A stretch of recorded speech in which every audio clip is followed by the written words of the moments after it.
Good morning, everyone. First of all, it brings me great pleasure to welcome you all at IFI's new building and at this presentation of the final results of impact of population growth and climate change in Lebanon and in Egypt on water availability, agricultural output, and food security. This project is a joint collaboration between the Research Institute for Sustainable Environment at the American University of Cairo, the Institute for Sustainable Development Practices at the Columbia University Middle East Research Center, and our very own Faculty of Agriculture and Food Sciences, and the Climate Change and Arab World Program at IFI. Before we begin, I would kindly ask you all to make sure your phones are set on silent, and thanks. Without further delay, I have the pleasure to welcome Dr. Nahla Houela, the Dean of Faculty of Agriculture and Food Sciences. Dr. Houela will be giving us her thoughts on this collaboration and its resulting outcome. Dr. Houela. Thank you, and thank you for inviting me to open this session. Good morning, ladies and gentlemen. It is a pleasure, really, for me to welcome you to the American University of Beirut, today's workshop on the impacts of population growth and climate change in Lebanon and Egypt on water scarcity, agriculture output, and food security. We offer an especially warm welcome to those who have traveled from outside Lebanon, my friend Richard Tutweiler, to be here today in today's event.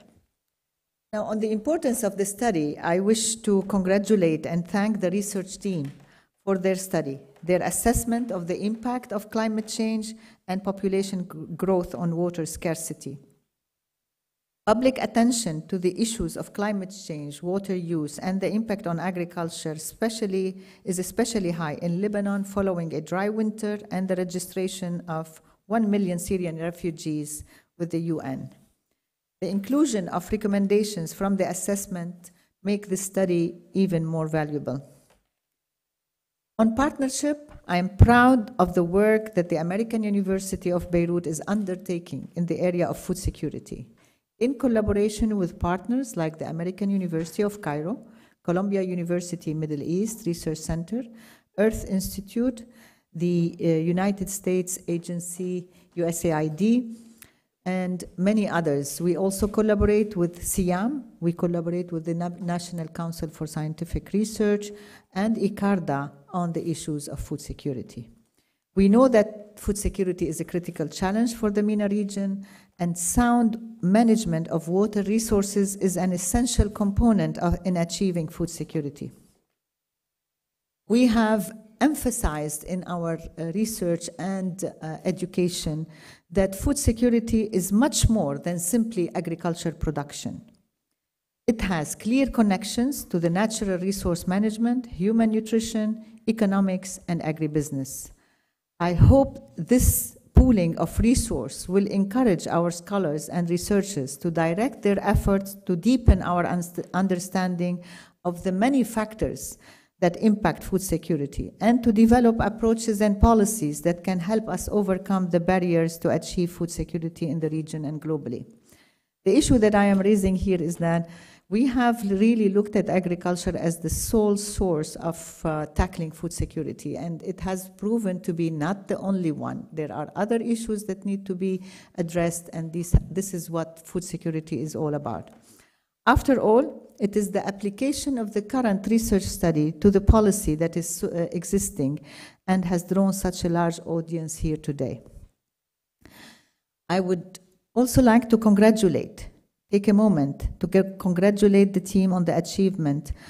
Our own professor, Dr. Nadim Farajallah, and the researchers, Sharbil Abu Haidar, Elias Shneis, Nadine Mu'adad, and Patricia Haidamous, put them into context within the wider efforts of the Faculty of Agriculture and Food Sciences here at the American University of Beirut. Few words about the interdisciplinarity in our faculty. The Faculty of Agriculture and Food Sciences has worked on an interdisciplinary basis to tackle challenges like rural sustainable development through our ESDU unit. ESDU stands for Environmental and Sustainable Development Unit, and to promote conservation agriculture and to preserve biodiversity through the Nature Conservation Center. In 2011, the Faculty of Agriculture and Food Sciences renewed its attention to the holistic nature of food security and made its commitment to build on the work that we are already doing in all four pillars of food security: the social, the human, the economic, the environmental, and the political. Faculty members like Dr. Farajallah and Hadi Jafar have launched research projects to map water resources and understand their patterns of use while under stress from climate change, population growth, and conflict. Our Nutrition and Food Science Department is home to scholars whose research has improved the micronutrient contents of foods and have sought to improve household sanitation practices for food safety around food preparation in Lebanon. The team in the department has also developed a culture-specific tool to measure food security in the MENA region. Professor Zrei has also recently published a text exploring the control of food supplies into the Gaza Strip and the resulting impact on food security. Unfortunately, I don't have the time to mention all of our researchers by name or list all of their diverse projects, but everyone in the audience should be aware of these efforts and their incredible value in helping to overcome this key societal challenge. Looking forward, the Faculty of Agriculture and Food Sciences has committed itself to improve food security in the region by expanding the capacity of a new generation. This is what we do best. We educate, we do research, and we do community service. So we are committed to do this by conducting the advanced relevant research on various aspects of food security. Not only agricultural production, but also by participating in community-centered events that move academic work beyond the laboratory and the classroom. Our faculty is working to expand our research and educational programs in the area of food security by drawing on the expertise of our faculty working in diverse disciplines like water management, agriculture production, nutrition, economics, and public policy and administration. It is a strong conviction in interdisciplinary collaboration that FAWS has partnered with the Isam Faris Institute on several projects related to agriculture and climate change, and has joint projects with faculty within AUB, such as Faculty of Engineering and Architecture, and with Arts and Sciences and other faculties, and with national and regional universities and research centers also. I hope that the success of the collaborative research efforts like the one presented here today will drive us forward and focus attention from not only the academic community, but also generate increased support from our governments, the private sector, the civil society group to tackle the challenge of food security. In conclusion, I urge the audience gathered here to deeply engage with the research team on their assessment and the recommendation they have put forth so that we can respond to the climate change, population growth, and improve food security in Lebanon, Egypt, and the entire MENA region. Again, I offer my sincere congratulations to the research team and look forward to your presentations and the fruitful discussion to follow. Thank you very much.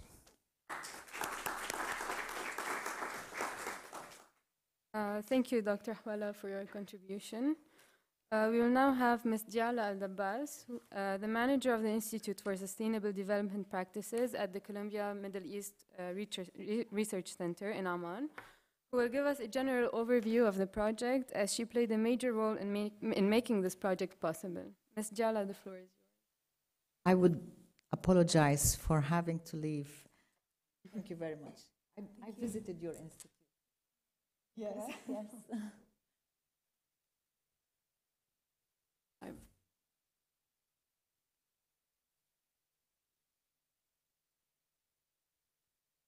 Good morning. My name is Diala, and I'm manager of the Institute for Sustainable Development Practice at the Columbia Global Center, Middle East, which is based in Amman.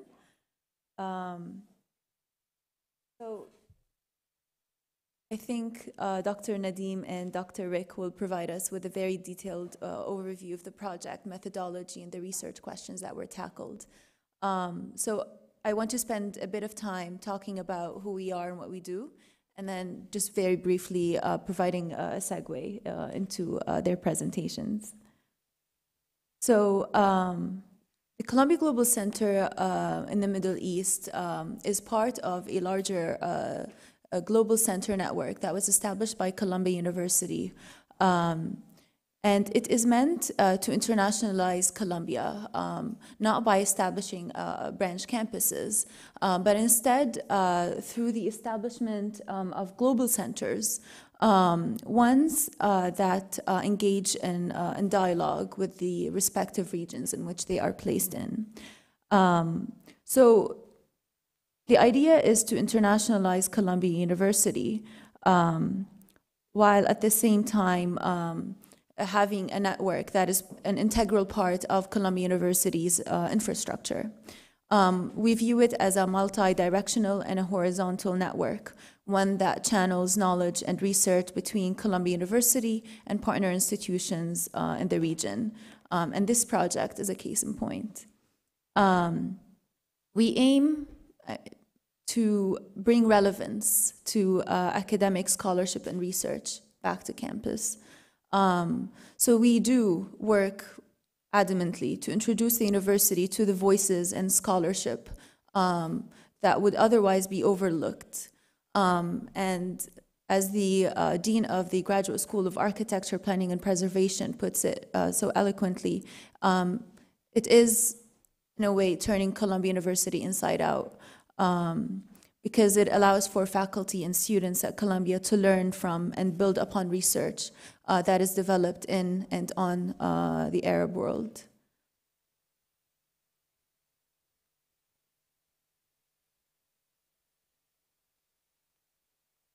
So the center is based in Amman, as I mentioned. The director is Dr. Safwan Masri, who is also currently the vice president of the global centers at Columbia. We do work in many areas and in various topics with a number of faculties and schools at Columbia. So we do curate the voices in areas of research and scholarship that we also think should find their way into campus. And it's that two-way exchange of knowledge that we are very much working towards. So the Institute for Sustainable Development Practice was established about 3.5 years ago, and it is meant to be a platform that brings together practitioners, scholars, and policymakers together to discuss issues pertinent to development in Jordan and the region. It is seen as a mirror to the Earth Institute at Columbia under the leadership of Professor Jeffrey Sachs, and we work in a number of pillars, so to speak.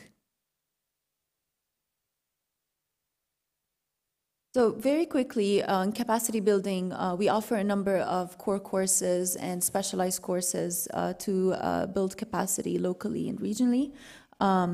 We also work with the School of Social Work at Columbia to professionalize the social work sector in Jordan, and have recently expanded regionally to the Gulf in those same areas. And we are moving more aggressively into training the trainers approach to build capacity in a sustainable fashion. And one of the projects that we would be most passionate about is the advanced education opportunities that we offer in Jordan. So for example, Masters in Development Practice that we worked with the University of Jordan to develop and offer. And the first cohort of students started a few months ago.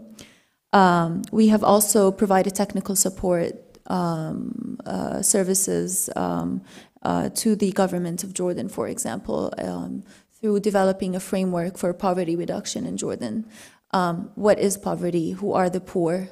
What are the risk factors that are present? Is it education, number of children you have, single-family households? So how much more likely are you to be a poor person living in a poverty pocket if those risk factors are taken into consideration? So again, this is about research that informs policy, and we try to do more of that. So one of the projects that we would also be very proud of is this one. I'm very proud of our collective and individual efforts in this project. When the RFP first, the one that is issued by USAID, their project on regional program on culture and development first landed in my lap, so to speak. We did contact Columbia University faculty to initiate the project. But what we were most excited about is to use this as a mechanism to identify faculty in the region to work with and build these horizontal networks and a multidisciplinary research team that would engage in exploring these questions. And I'll leave the technical information for Dr. Rick and Dr. Nadeem to discuss. Thank you.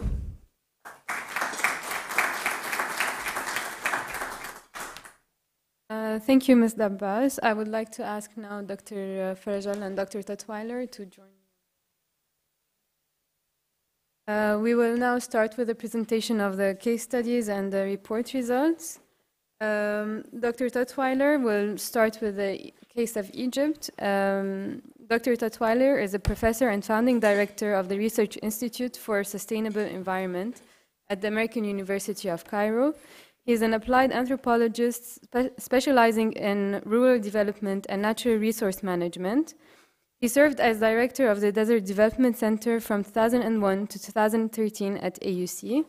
Dr. Tatweiler was a co-winner of the Consultative Group for International Agriculture Research Chairman's Award for its outstanding scientific article in 2000. Dr. Tatweiler, please state the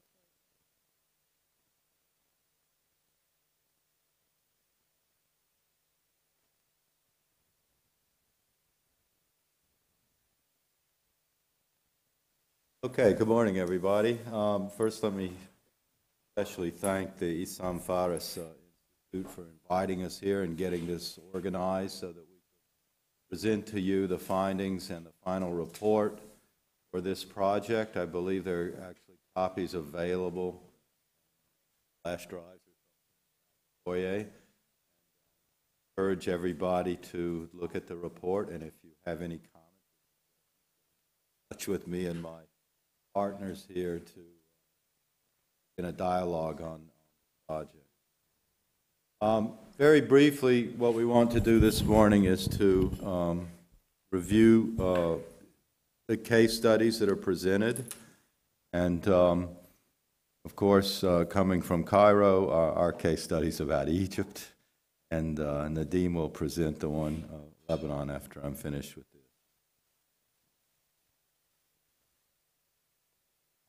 The Egypt case study is based on 3 sites that represent a range of environmental, hydraulic, and socioeconomic conditions. The first site is an oasis community in the western desert that we've been working actually for the past 7 years, engaging with that community in integrated community development and particularly on water management, called Abu Manqar, or locally it's pronounced Abu Manar. Second village is located in the Nile Delta. It's a very traditional situation based on continuous flow, or theoretically continuous flow, in open canals that are derived from the Nile River. And the third village is yet another variation, and this is located on reclaimed desert land west of the Nile Delta, where our center has been doing research for about 35 years, actually. Not in this particular community, but certainly in that environment. Abu Manar is characteristically based on groundwater as the principal water resource, and this is a kind of overwhelming factor in terms of the development and the sustainability of the community and its environment. It was originally settled in 1987, although there was a spring there since Roman times, but it was just a stop on a caravan route between Libya and the Nile Valley on the one hand, and Sudan and Lower Egypt on the other hand. It now has a population of about 5,000 settlers, and they occupy about 4,000 feddan of arable land. A feddan is approximately 4,200 square meters, for those of you who are 1.4 hectares. Excuse me, there's two feddan roughly to a hectare, and there are 6 feddans for each farm, because this was a planned community originally, and the first settlers were allocated land in different locations as distance from a well, because it was well recognized that water, as it moves in an unlined canal from a wellhead, will be reduced in volume through seepage and so forth. So each settler was given 2 feddans near the wellhead, 2 feddans in the middle of the canal, and 2 feddans at the tail end of the canal. It's actually quite a realistic and practical system of land distribution. We're now in the 2nd generation of partable inheritance from that original allocation, so things are changing a little bit. And this, again, has an impact on how people allocate their natural resources within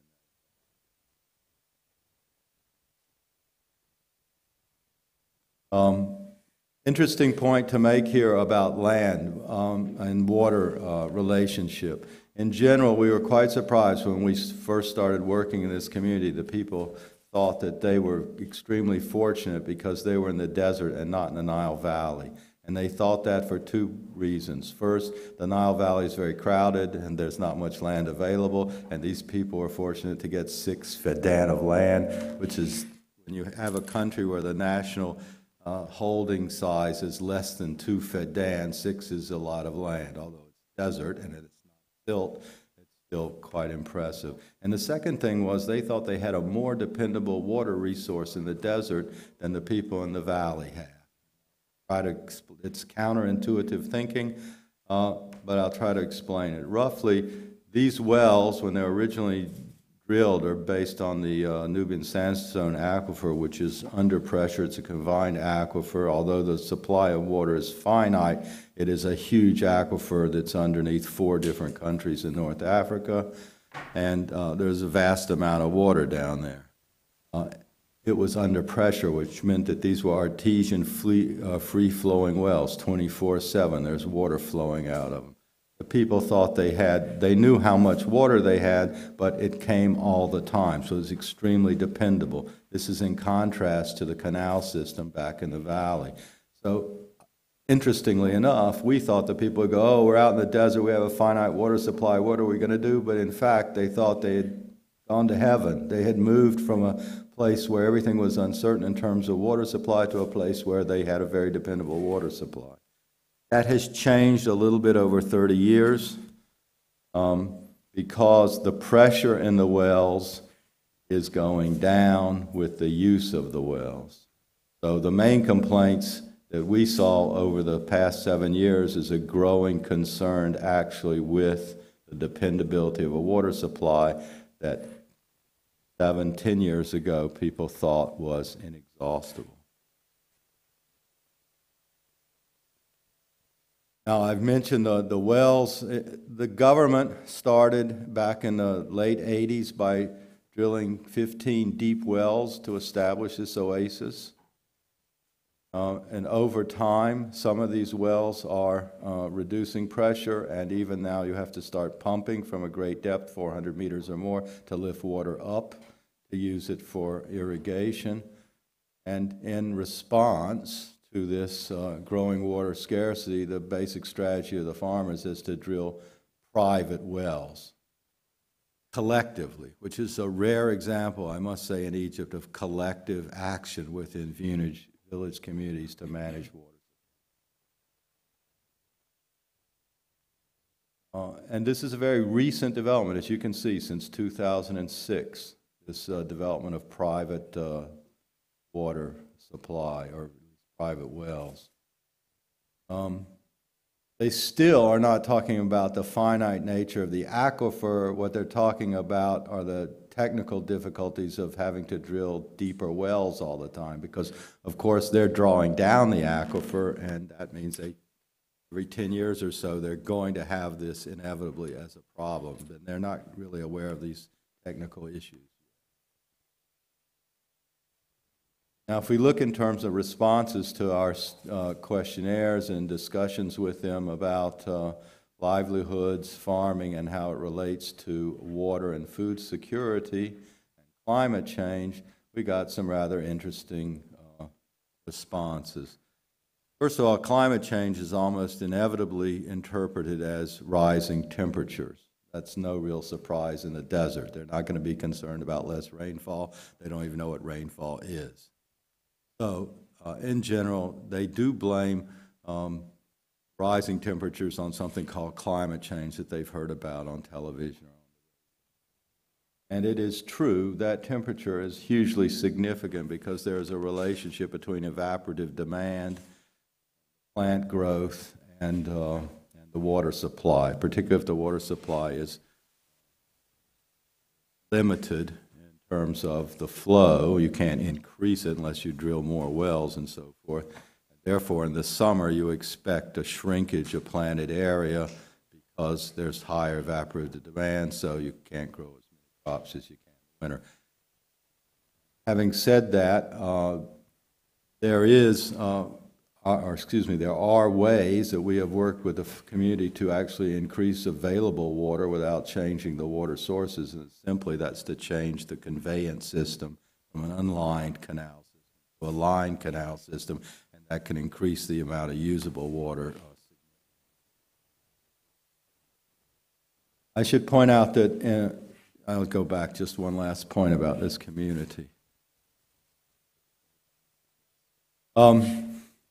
This oasis is different from a typical oasis in Egypt, like more traditional oases that have been there for thousands of years. This is only a couple of generations, in that the production system is focused on livestock production and not crop production.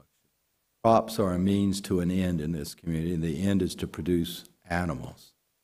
Animals represent the money and the income, the cash income for this very isolated community.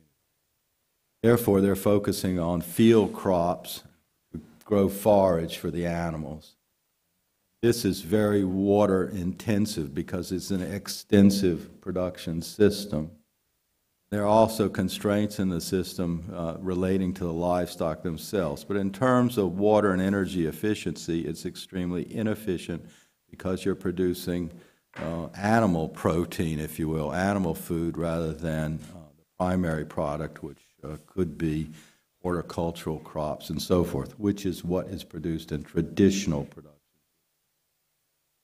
So in terms of looking at food security, we, as outsiders at any rate, we often question the sustainability and the balances in terms of resource management of a livestock production system in the middle of the Sahara Desert. Okay, our next community, Shubra Gabala, as I mentioned earlier, is a very traditional community. The history of the village itself is mentioned in 500-year-old records. So unlike the desert community we just talked about, which has only been there 30, 35 years, this one has been here for centuries and has a long and rich history of agriculture. It's an extremely intensive production system, one of the most land-intensive production systems on the entire planet, very high cropping densities. It's possible to have a growing period of 365 days a year and 366 on leap years, and it's just incredibly lush, as you can see from these photographs. Having said that, there are constraints in land, which is there are a lot of people. The delta is extremely crowded, and this village is an example of that, and the land itself is limited. We also have a system of partible inheritance, so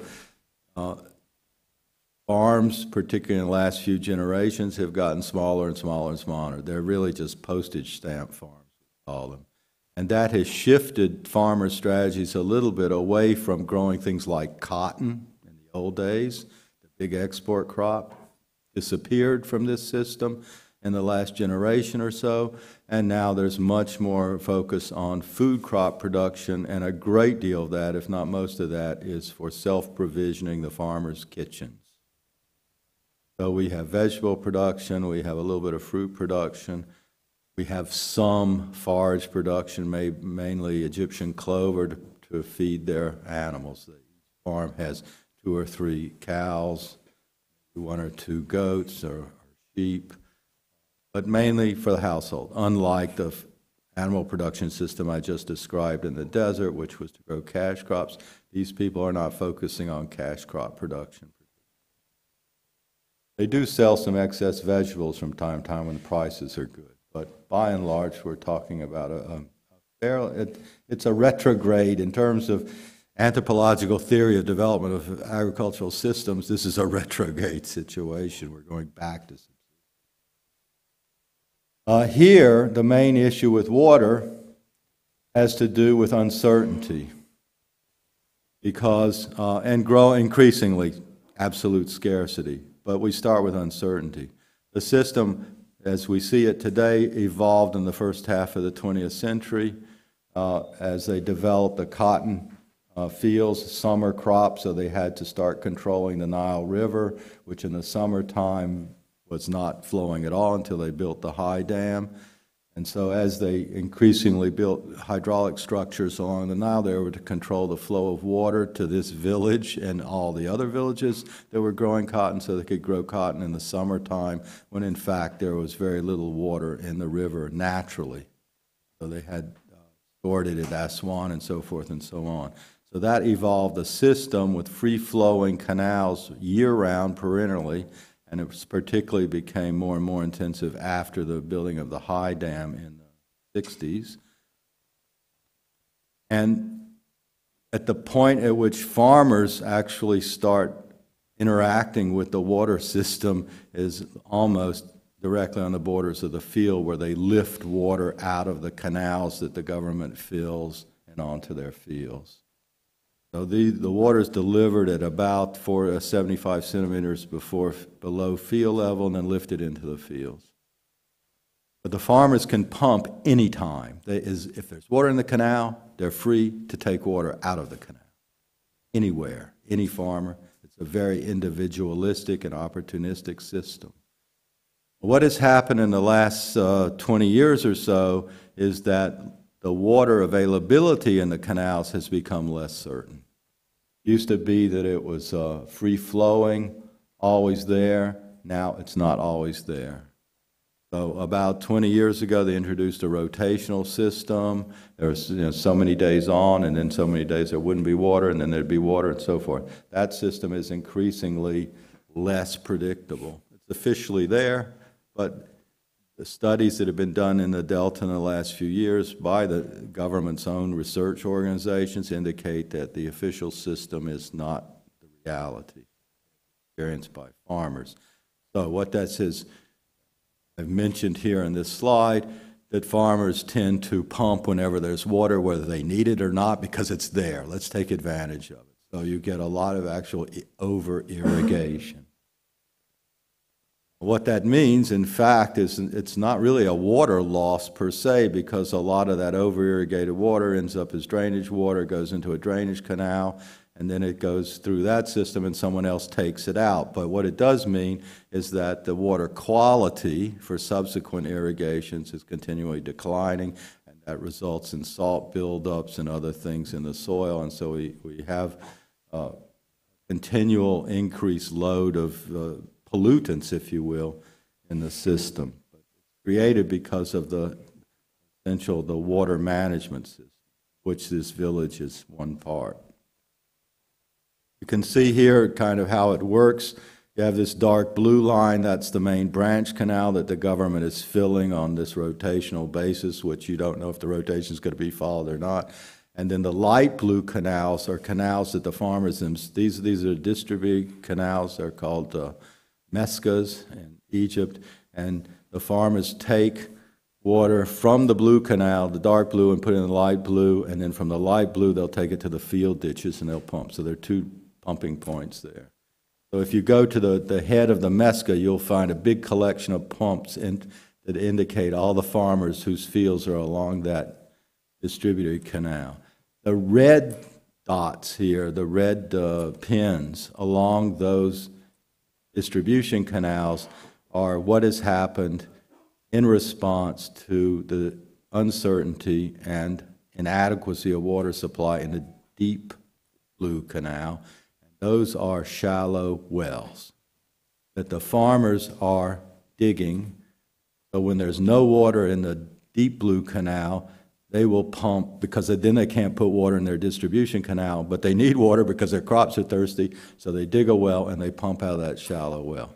All of this is totally unregulated and not controlled by anything. What's interesting to look at are patterns of local cooperative behavior in terms of the water management.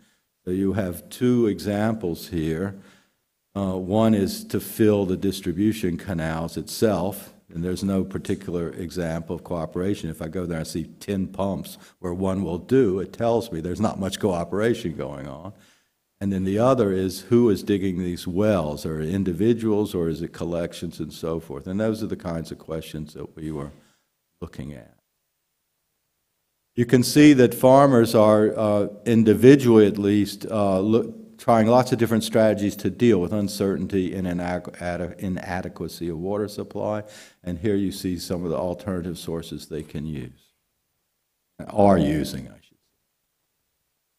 Also, when it comes to climate change, they don't particularly attribute water issues per se to climate change. They attribute it much more towards poor management practices. In other words, they haven't got to the point where they think there's an absolute water shortage in the country or indeed in their neighborhood. They just think there's really bad management on the part of somebody else, not themselves, but somebody.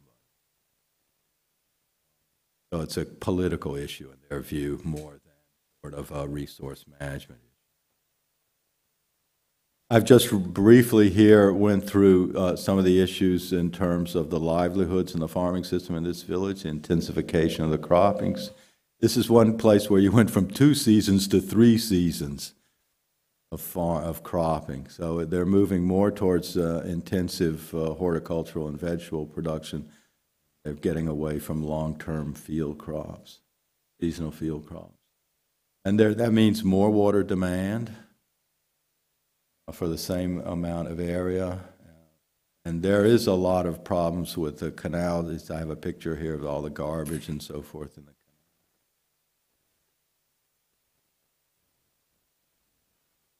canal. And there, anyone who knows what's going on in Egypt in the last 3-4 years realizes there's all sorts of issues over market failure and inflation and money.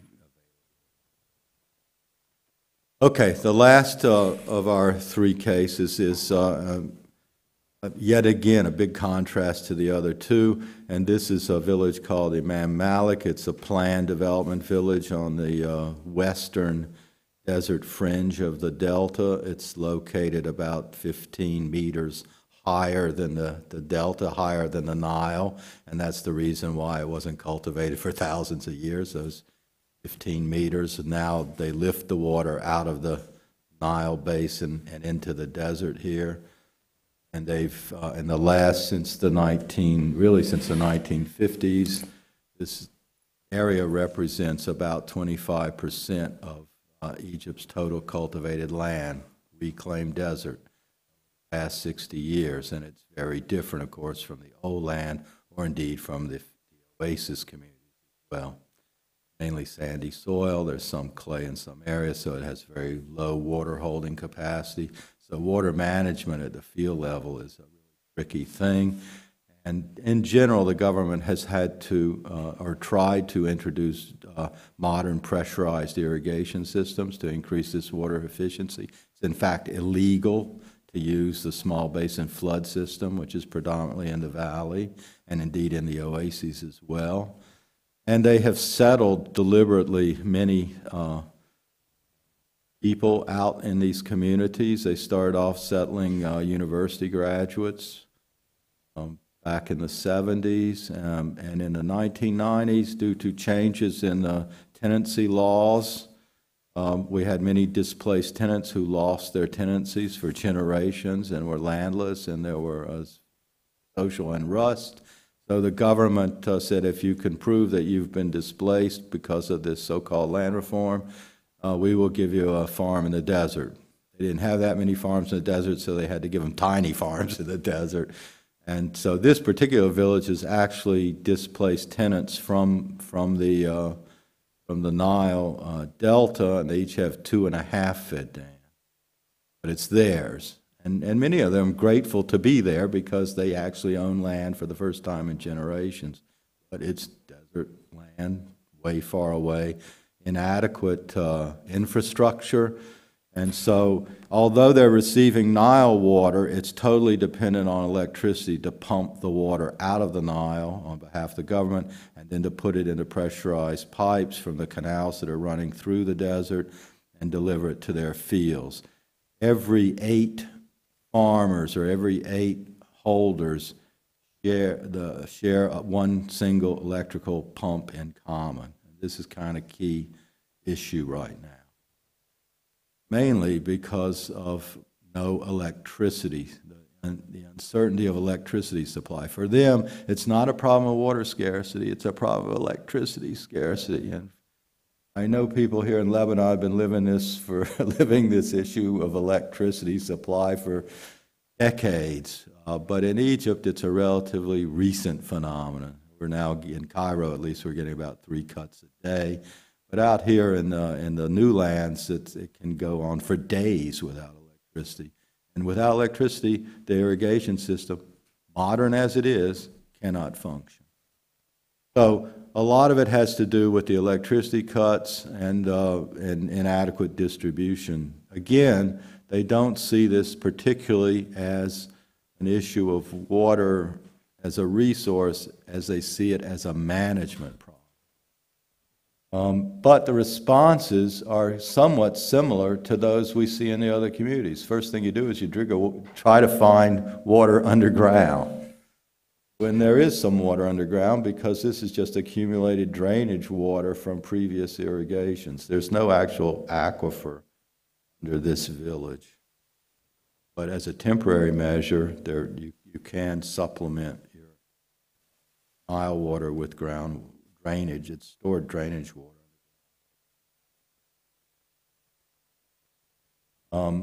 There is some inequities in terms of water distribution as to where your village is along the canal, main canal, so that tail enders typically experience problems. But if you're at the head of the canal, you don't have the same complaints. But unlike in the Delta, where tail enders also have problems, these guys unfortunately don't have recourse to the drainage system because there is no drainage system built into new lands. What drainage there is just going simply into the sand. You can tap that a little bit, but you can't rely on it.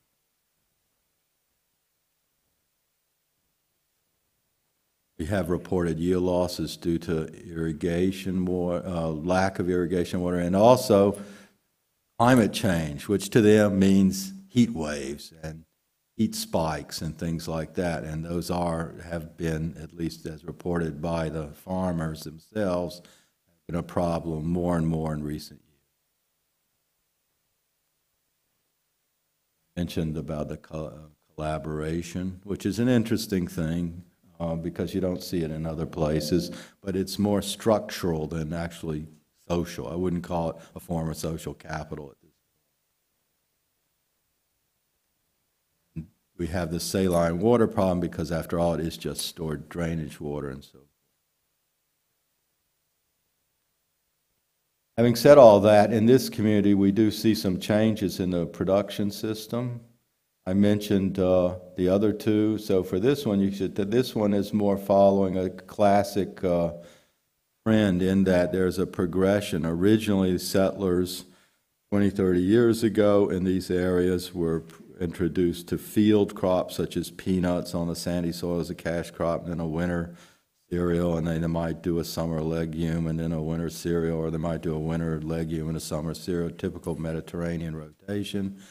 But in the last 20 years, 15 more, this area has become a focus for intensive horticultural production because that's where the money is, and it's linked in with international export markets. So they produce a lot of citrus. There's a picture of orange grove here. And in fact, fresh citrus production in Egypt is now worth $1 billion in export revenue every year, $1 billion US dollars in export revenue every year, mainly from areas just like this. So there are some success stories despite all the other issues.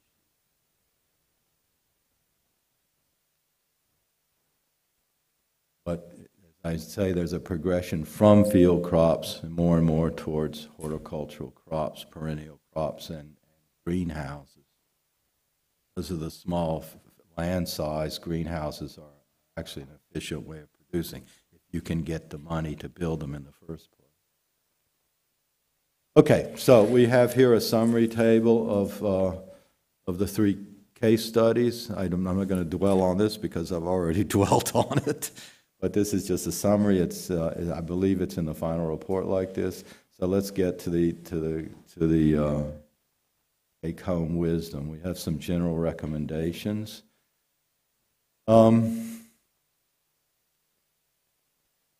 First of all, we think that the movement towards increasing water use efficiency by increasing water application efficiency in these irrigated systems is very important, and it should be encouraged.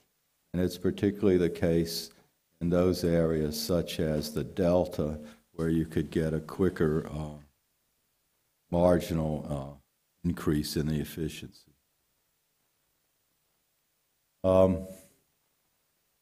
We think there should be a lot more attention paid to evaluating the actual cropping system and farmer strategies in terms of trying to improve their livelihoods, because that's what's actually driving the system, is farmer efforts to improve their livelihoods, not to conserve water, not to conserve other resources, but to get more money.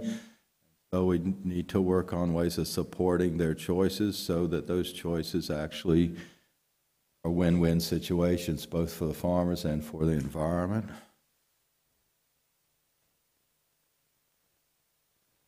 And that, we think, should be done through training, extension service, teaching, education, all kinds of things that universities are supposed to be good at.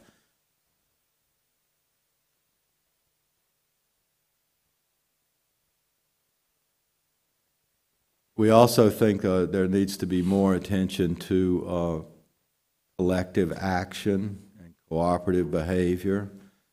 I tried to stress that we don't see too much of that. We see a lot of copycatting, but we don't see genuine cooperative behavior or collective action. And I think personally there has something here to do with the political history and the regime of Egypt over the last 60 years, but I won't, that's another lecture, so I'll leave that out of there. Now we have case study specific recommendations for each village. That's also in the report, so I won't dwell on it. So thank you very much.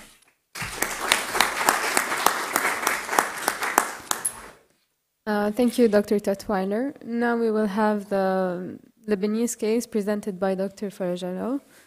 Dr. Nadim Farajala is an associate professor of environmental hydrology at the Faculty of Agricultural and Food Sciences and the Faculty Research Director of the Climate Change and the Environment in the Arab World at the Imam Malik Institute at AUB. He received his PhD in environmental engineering from University of Oklahoma, and previous to joining UAB, he had served as a senior scientist at Stone Environmental and as a senior environmental engineer on major environmental and infrastructure projects in Lebanon, the region, and Africa. Dr. Farajalla, Thank you, Patty.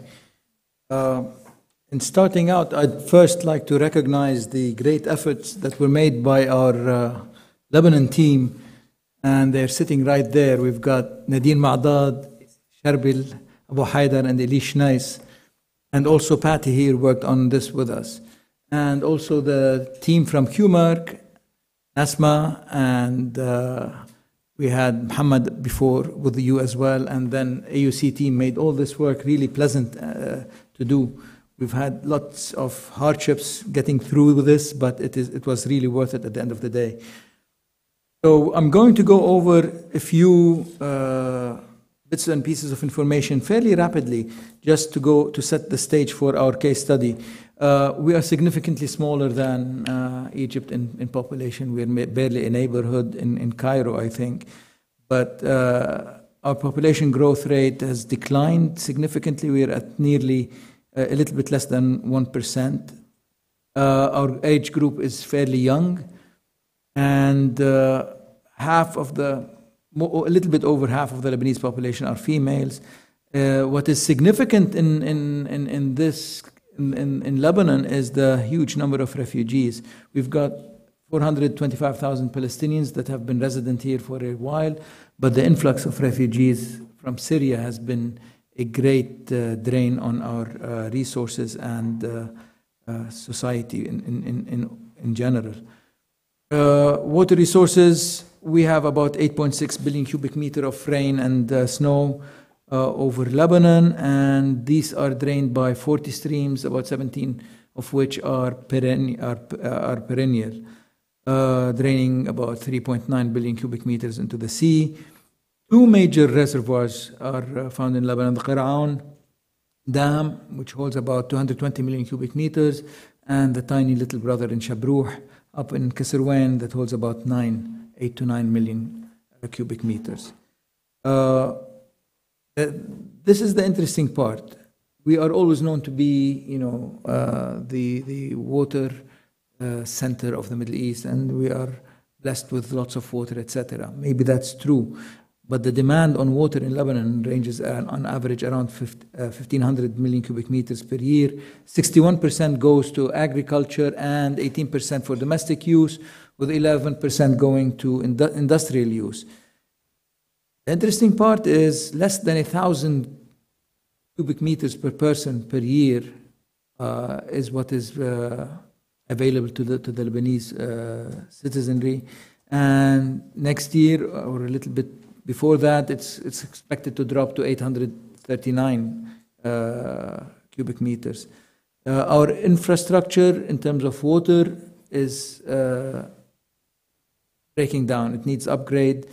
What was done 20 years ago was not adequate. It was not well planned for, in my opinion. And we have about 48% of our water that's in our network is being lost. It's unaccounted for, technically and otherwise. The National Water Sector Strategy, though, it's one of the, at least we've got one going now after many years without anything. One of its plans is to build dams to capture about 650 million cubic meters per year to make that available. And still, though, we suffer from water quality. Water quality to me, is at the core of water security. It's not only quantity, it's the quality that we're concerned with. And sewage connection is variable in Lebanon. We've got very high rates in Beirut and some of the major cities, but as you go out into the more rural areas, it drops down. Batroun is surprisingly at near 1%.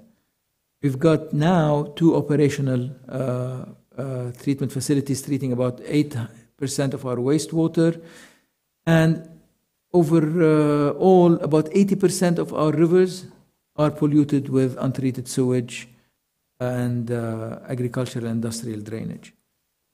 In terms of food security and looking at agriculture and how it's set up in there, we've got a wide range of crops that we grow in Lebanon, from the coast up into the mountains, into the Beqa. The most common being fruit trees, vegetables, cereals, olives, and industrial crops. Agriculture's contribution to GDP is low and getting lower. In 1994, it was 7%. It has dropped to 5.5% in 2013, and we don't know how it's progressing. 270,000 acres are cultivated in Lebanon, distributed, most of which is in the Beqa, and then northern Lebanon is the second area where we have agricultural growth. And agricultural lands have decreased over the past 20 years from 18% to 11%. And you can see the drop from 1992 all the way to 2011 in this chart. The agricultural strategic framework has at its core is gender, and many studies have shown that gender inhibits agricultural development. If there is not adequate and proper participation of women in agriculture, that growth and development is inhibited. 16% of females of the workforce in agriculture are females, and it's divided between field work and artisanal food processing at home. In 2011, the Minister of Agriculture developed a national 10-year strategy for women's and along with the women's affairs, to identify and work on different sectors to enhance women's role in that sector. Agriculture's contribution. Oh, that's you go again. But the thing what I want to point out is the agricultural ministry budget is 0.5% and dropping. Moving on to, we import 80% of our cereal, 82% of our red meat, 75% of our fish, and 37% of our dairy. Political unrest and conflict has added complexity to our food security, especially with the unstable situation in Syria and with the conflict going on with Israel. Poorer families, especially in the deprived areas of the suburbs of Beirut and in more remote areas and rural areas, spend over a third of their monthly income on food, making their situation particularly precarious to fluctuation in food prices or food shortages. The impact on population is that when we look at this, is 15 to 20% of people in Lebanon experience food insecurity, 9% of the Lebanese are classified as deprived, and 41% are considered poor.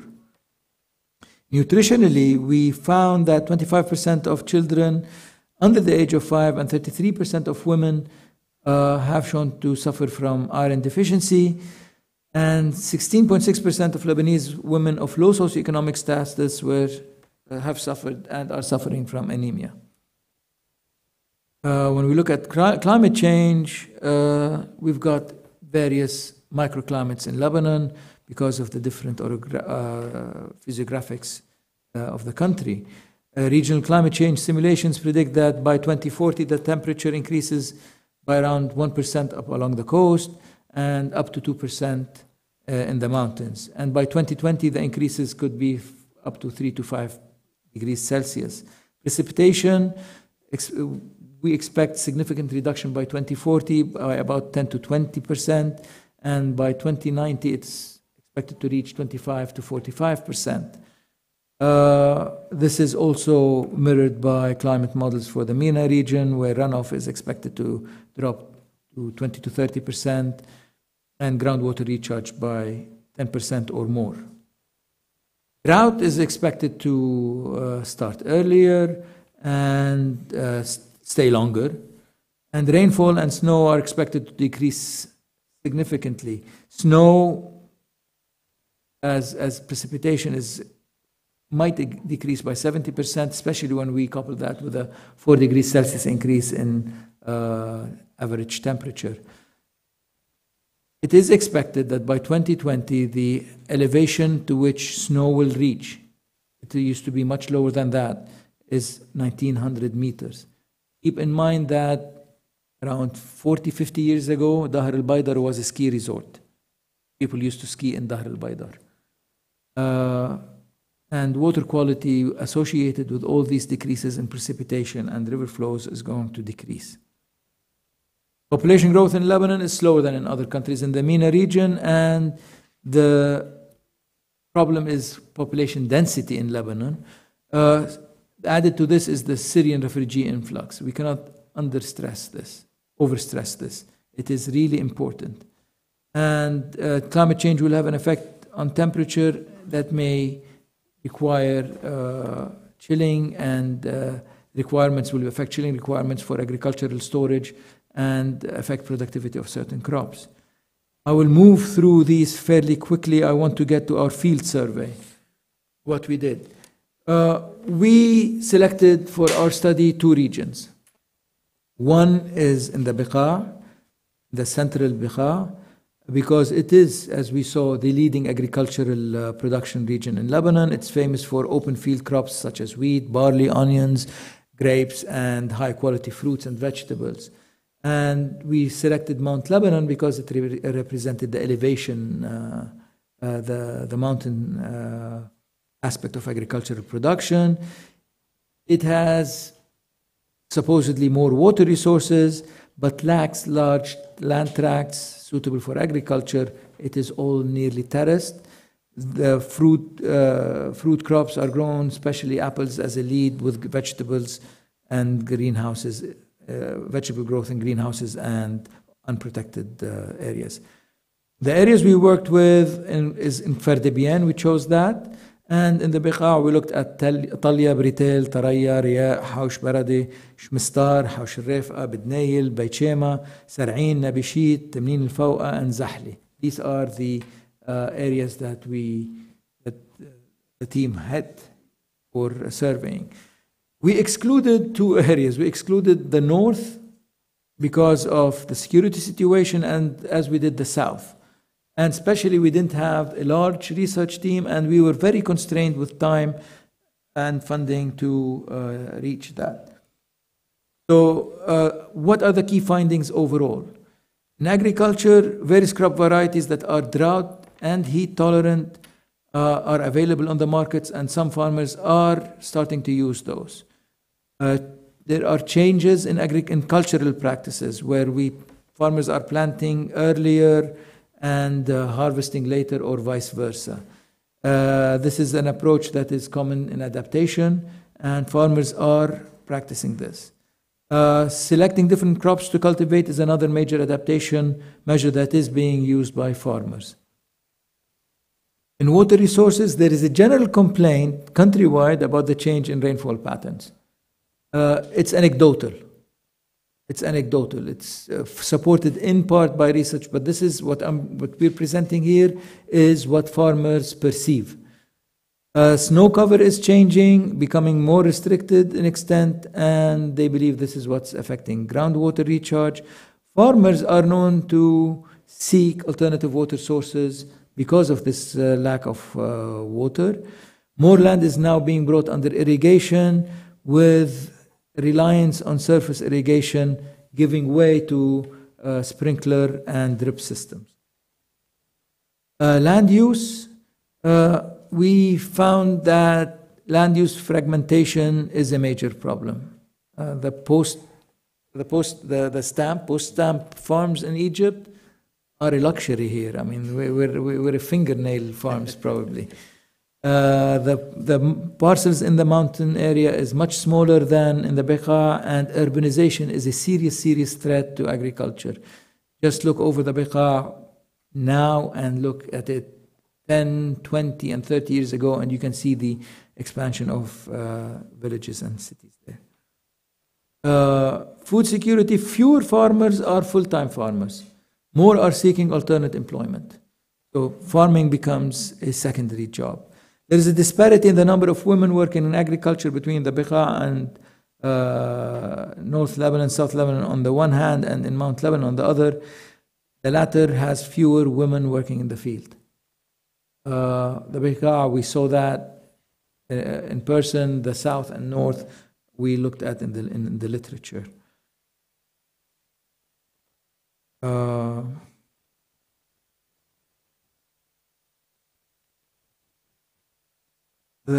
Let's see. Okay. When we selected questions and formulated those, the survey questions were based on comments and recommendations of expert consultation we had. We have some of the people here with us, Jean-Stéphane, Sadiq from ESQUA, and representatives from the Ministry of Environment really worked with us and helped us out on this. And the main guidance was to avoid leading farmers onto the fact that climate change may be a causal factor.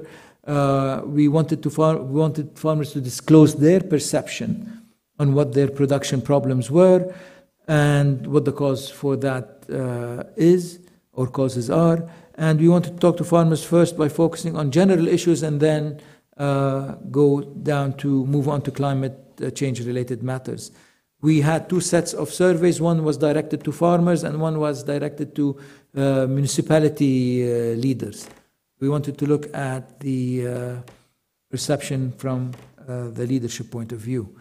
And what did we find? In the Beqa, most relied for water supply on artesian wells, where in the Kfardabian area they relied on springs.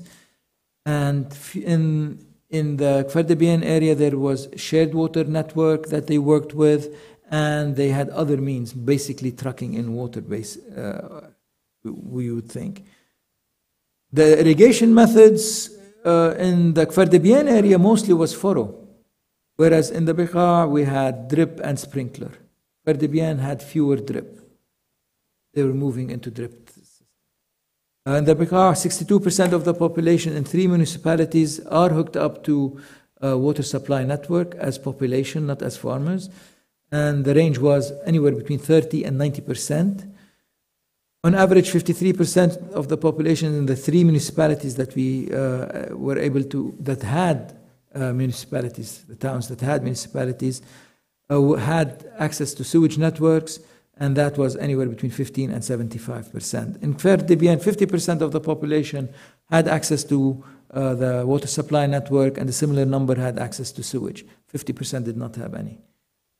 By gender, 70% of farmers in the Beqa were female, and in Kfardabian, 70% were male. And that is quite surprising. Not surprising, really, if you know the area that you work with, but in presenting it, this disparity within the 2 regions in a country is quite significant. In terms of distribution, the areas that were available, most areas in Kfardabian were anywhere between 0 and 10 dunums, and whereas in the Beqa, the most were between 50 to 100 dunums. That makes it difficult for large farming operations and economies of scale to work. As a source of income, in the Beqa, 90% relied solely on agriculture. 90% of the farmers relied solely on agriculture, whereas 70% of farmers in the Kfardabian region relied solely on agriculture. When we look at adaptation to a decreasing amount of water, in the Beqa, 88% resorted to digging wells. And when asked, well, in Kfardabian, it was much more distributed. Some did dig wells, others bought water.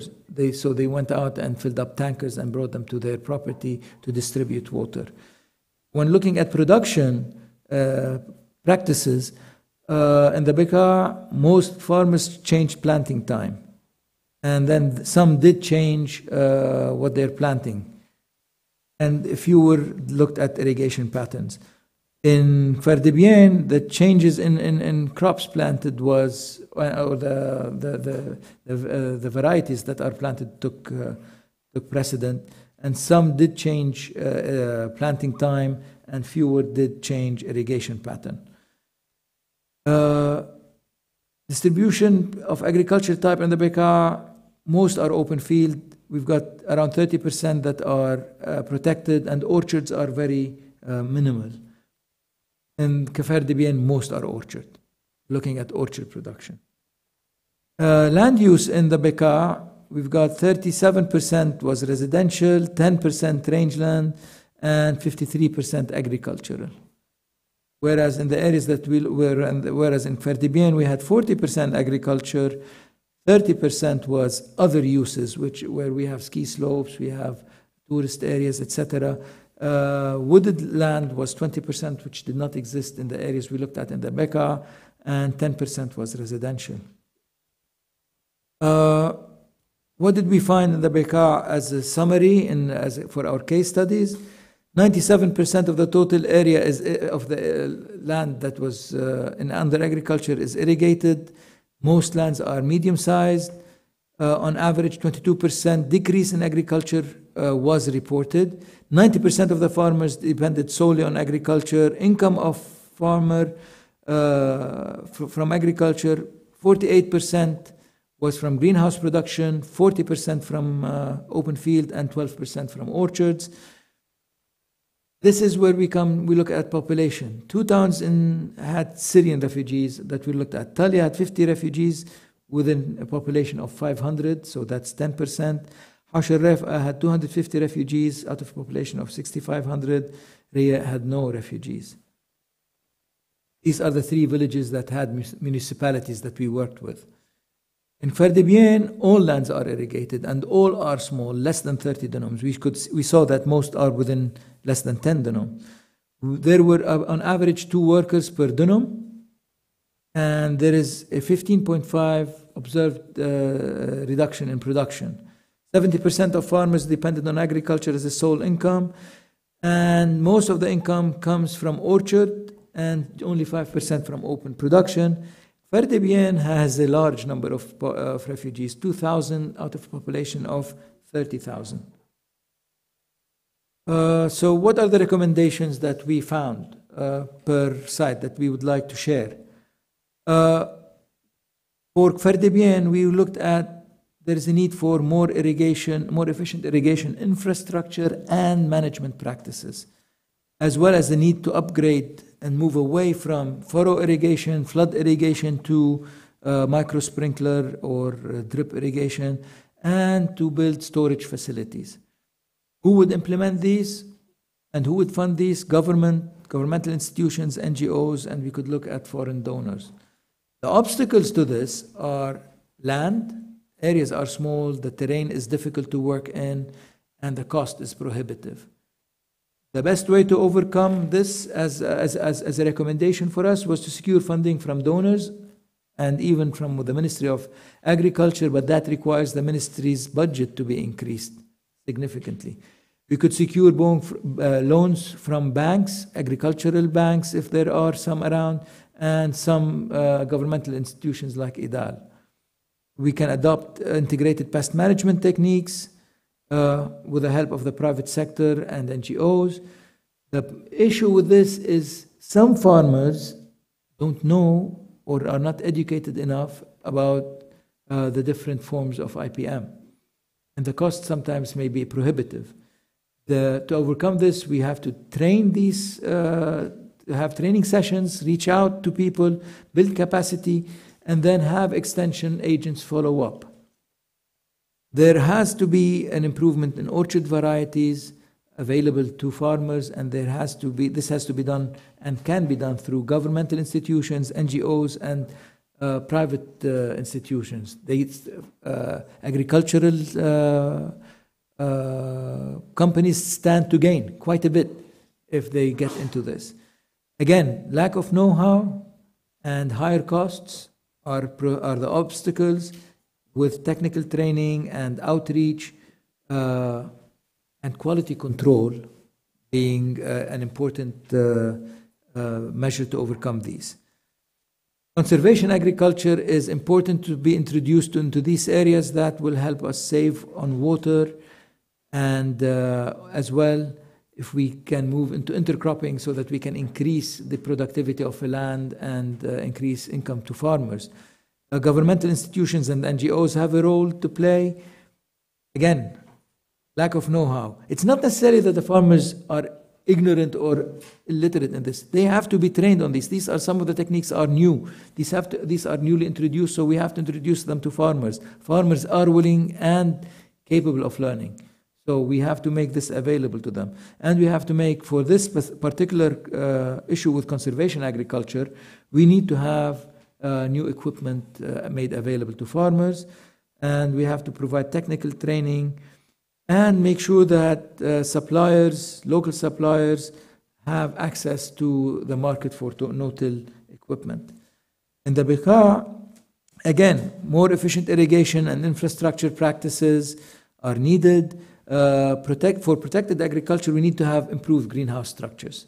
We need to move away from the regular hoop houses into more with side walls and side nets and introduce integrated pest managements within these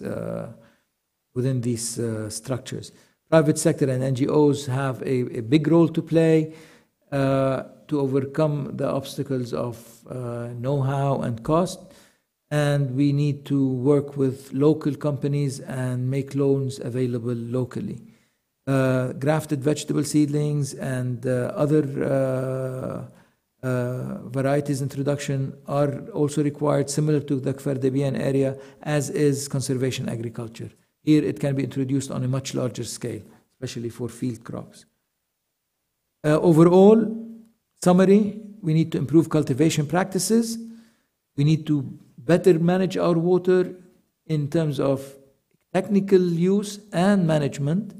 We need to optimize the role of agricultural cooperatives to reduce input costs and to make markets more available and cheaper to market produce, and to help with extension services. Implementation of a good crop calendar to improve marketing. This needs to be factored in to help farmers market their produce. Packaging and labeling are critical. We cannot keep doing things like we did 30 years ago. These cannot get into the market. Produce cannot get into the market in this sense. And record keeping is critical. Not many farmers keep records, and they rely on memory, and memory fades very quickly. So with this, I end, and thank you for listening.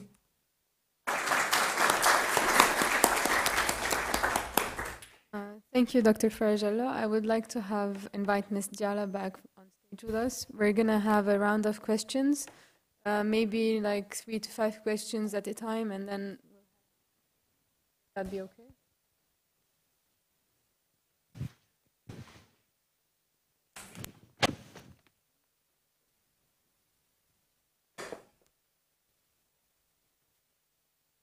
Can we have the microphones?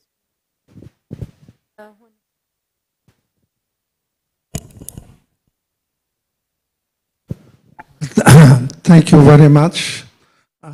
Really, I like this seminar, and I would like to respond to some of the issues and make some comments. My name is Adel Cortas, former Minister of Agriculture in Lebanon. I would like to come back to the benches of the school and university and learn more about agriculture. First of all, I would like to make some comments on the case study of Egypt. Because we are dealing with rural development, not only agriculture, I would like to know how far are we from the decision-making areas, from the urban areas? How far are we from Cairo or from Alexandria in order to know to what extent, although we are speaking about subsistence agriculture, but you said that you are, in some of the oases, they are producing some cash crops. And in this case, we have to know to what extent marketing is well organized, to what extent we have water users associations or farmers associations to help farmers in their production or marketing of their products.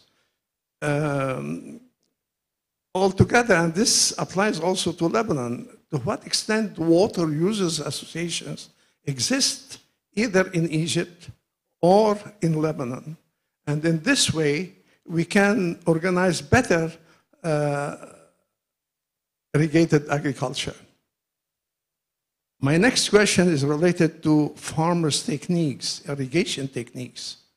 To what extent drip or fertilizer or sprinkler irrigation are developed in the areas? If they are not developed, what to do in order to bring this new technology at the level of the farm, either in Lebanon or in Egypt? Now, I come to the case of Lebanon. Well, for the case of Lebanon, I will speak for hours and hours. I have been working on this for many years. But First of all, you said it, that the neglect of agriculture by the government. Between the Shabruh Dam and Qaraun Dam, we have 43 years. The government has done nothing in order to develop more reservoirs and more dams in Lebanon. Although Lebanon is the country of the Middle East in the MENA region where we have water resources. Another point related to Lebanon is to what extent we are relying on refugees for work in agriculture. I know I am from the Bekaa area, I am from Zahdi, and all the Lebanese would not work in agriculture. I mean, the subaltern work in agriculture is not for the Lebanese. They don't work in agriculture, they don't work in construction, they don't work in the building, etc., etc. Therefore, we have to find a formula by which we have to train these people.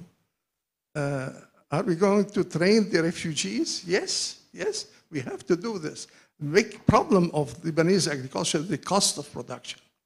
We are not competitive enough in order to compete with other countries for the export of our agricultural products. But in order to do that, if we have the possibility now to reduce our cost of production due to the cost of the refugees, which is very low, then we can do something in agriculture. Don't forget that we have 200,000 hectares of land, which is abandoned land in Lebanon. This is the figure I got from the last census of agriculture in Lebanon. Thank you.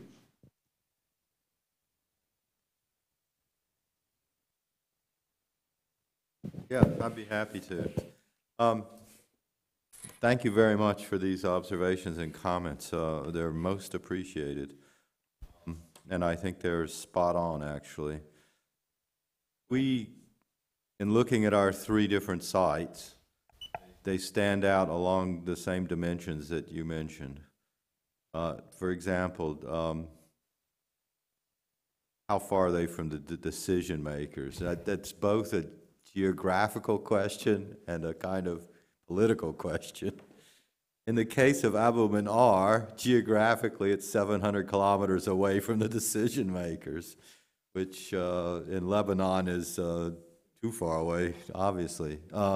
And that's one reason why I think our research has been essentially free to, and the farmers who live there have been free to do almost anything they want because they are not constrained by rules and regulations in terms of needing permission to innovate, which is a problem in Egypt. And in many of the countries of the region, there are so many rules and regulations, some with the best of intentions, but the results are often fossilizing, if you will, for the system.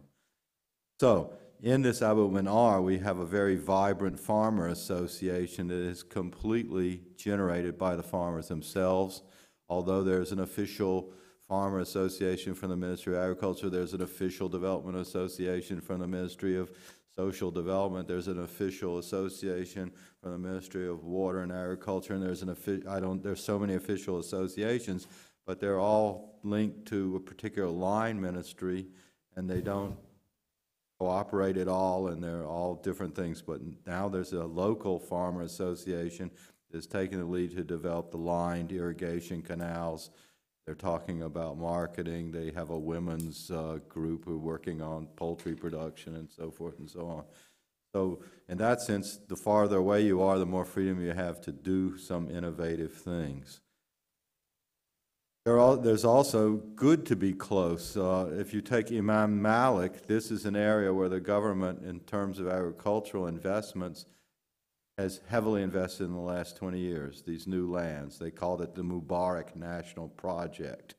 So they still, they go the national project now, but it's an indication that the regime invested a great deal of money and its prestige in this project. It had huge investments from foreign donors, from the, you name it, from the Italians to the World Bank to IFAD to the World Bank and so forth.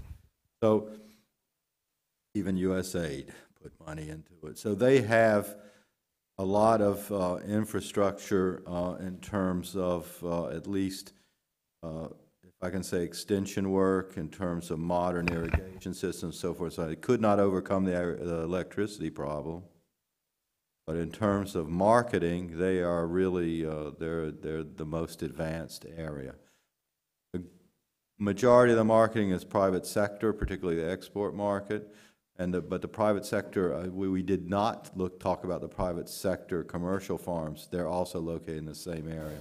So you have these development villages, and then you have these 1,000 Feddan international business operations. And those operations are buying produce from the small farmers, processing it, exporting it. And the farmers actually get a marginal benefit from working through the private sector on that. So that's an important consideration. Al-Manar is too far away from the markets. That's why they're growing cows, because the cow waits until someone comes to buy it. A tomato doesn't wait, it just rots. So basically it's possible, I mean, it's logical that they're working on cows and things like that. Shubra Gabala, they're integrated into national markets, but they're not focusing on marketing their crops, because as Dr. Nadeem said, a situation of very small farms, and they're more focusing on other things than farming, and farming is becoming more and more a residual category in their livelihood strategy. So I think these are important points. We do have lots of water user associations. Our institute about 10 years ago did a study of 1,600 of them. We found most of them just existed in name only. We did find a statistical correlation among a number of women on the board of the Water User Association and the average field productivity in the area, but I think it's just a bogus, but you can do all kinds of statistical things if you want to. But having is not the same as something that's functioning, and there needs to be more attention to that. And oftentimes they're the product of a donor. They're donor-driven. We're not going to give you the money to line your canal until you organize a user association. Fine, we have a user association. Give us the money. They give them the money, they line the canal, but they never have a meeting of a water user association. And that's very common. Finally, just one thing, your point about the neglect of agriculture in Yemen. In Egypt, we have the same story. It's not so much the neglect of agriculture per se, but actually the neglect of irrigation ministry. So the national irrigation infrastructure is literally 19th century irrigation infrastructure. And there has not been money particularly made available to develop that central core infrastructure. They built the dam, fine, the high dams there. They built the irrigation, drainage, but they didn't work on the actual irrigation system. So the canals are leftovers from the 19th century and so forth. And they can no longer control the flow of water. So if you can't guarantee how much water your water user association is going to get, you can't ask the water user association to be responsible for its allocation, because they don't know how much they're going to get. And this is a fundamental problem. It's not just management, it is also they don't have the infrastructure that allows them to be able to do those simple things. For Lebanon, distance to decision makers, you know that better than I do. A huge gap between farmers and their representatives, and then the decision makers. So it is horrible in that sense. In Lebanon, there is no water users association. It's by law not possible to create water users associations, not yet anyway. So we need to draft laws, improve our laws to enable those. None of the areas that we visited with farmers work collaboratively on water, none. How to transform irrigation technologies to farmers? Extension workers. That's the best way. Or even through NGOs and private companies. Farmers are willing to learn. Some are getting to be more educated, though the farmers in the Bekaa are much less educated than those in the Kfardabian area. We need to work on that. But I think what I failed in presenting was about the refugees. Refugees' impact is not necessarily on agriculture. The impact of refugees is on water resources. Many villages, even in Fertibien, farmers, when we visited them in September, and they were complaining that even though we had a good year last year in water, a very good year in water, they were short on water because of the many families, refugee families that were there. They were competing, refugees are competing with locals over a very rare, if you will, resource, which is water. And this is a problem that we're facing. As you said, Syrians have always been the laborers in the Beqa and many other areas, farm laborers. And if the farm owner is not educated enough or trained well enough, he or she cannot relay that down to their workers. And that's a problem for that. In terms of cost of production in Lebanon, I just want to make this point. Every other country around us has subsidized agriculture. We do not. The contrary, we put a load on our agricultural production. That's why we are not even competitive. Besides that, some of the techniques and technologies we're applying and employing are old and antiquated and need upgrading, and we have poorer quality control. If our quality control were higher and better, even if our production was a little bit more expensive, we would have better product and we can market it better. So I think these are the points you had touched upon, and stop at this. Tarek Sadek, UNESCO. First, I would like to thank all the speakers for this very interesting and practical work. This is what we really need to know to go and talk to the stakeholders in the field and to know their problems. Regarding the case study in Delta, you mentioned, Mr. Tutwiler, that in the distribution canals, farmers had to dig wells for shallow groundwater because of the shortage of water at ends of canals. But did you practice any kind of reuse of agriculture drainage in this area? Because if you are aware that Egypt reuse these water more than twice, like recycle this water more than twice. It's 2.3, something like that. With respect to the Nubariya case study, I would like to ask about your experience of knowing how they share costs, because this area was studied for the last years as pilot for privatization, private sector participation, and sharing cost recovery, and they try to apply different models because this area, it's on the west side of Delta where Alexandria Desert Road is, and there are very famous large farms and big investors working there, and there are many success stories working, and there are small farmers as well working alongside. So I would like to hear if you investigated these kind of models, cost recovery models in this area, because it's very interesting to know how this was done. I myself am working in the Ministry of Water Resources and Irrigation in Egypt before I joined ESCWA like 10 years ago. I'm still on leave, but I'm aware with all policies and strategies of Egypt. So this is why I have a bit of knowledge about that, and I would like to know more about it from you. With respect to Lebanon, thanks Nadim for the excellent presentation, and really you set the stage right at the beginning when you talked about Lebanon, and I saw new statistics that I'm really interested in. What we really need to look at in the Lebanon case is to how to benefit from the Egyptian case with the Water User Association, because we will face drought definitely in 2 or 3 seasons, agriculture seasons in Lebanon. Now most of the agriculture was rain-fed in Lebanon. Now we will look at how to look at optimum use of, say, supplementary irrigation, like how to drill groundwater and supplement the rain-fed agriculture with irrigated agriculture. We don't have surface water, we have only groundwater. So do you think you said, like in the reply to the question, you said that we don't have laws for water user associations, and the experience in Egypt, I understood from Richard, that was not successful.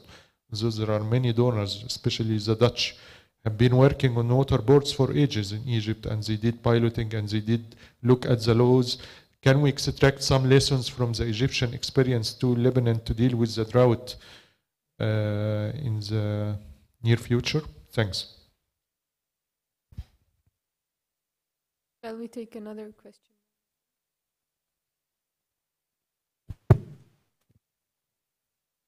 Thank you. Vahakan Kawakian, Minister of Environment, UNDP Climate Change Unit. I have sort of a, well, my questions will evolve around the Egyptian case. There's one question which is sort of a diagram with the three different areas. Probably it's also relevant to the Lebanese case as well. And the question is how much the crops that are being produced in all the all those areas, how much heavy they are on in terms of water footprint, and if the alternatives would be sort of lesser water footprint produce from those areas. For the second community in Egypt, I think one of the problems mentioned was the that water is not always available, but that the plots are becoming smaller and smaller and smaller because of inheritance. Now the question is how smaller they are, and if having small ponds or tanks on those plots to sort of preserve water whenever it's available and use it whenever the water is not there is possible or not. And specifically for the third community, as far as I captured, the problem was the water is available, but there's no electricity to pump the water.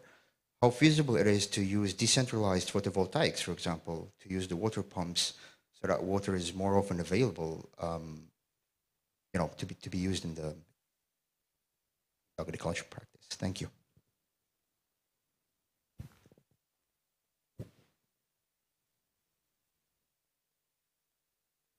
Would you like You want me to go?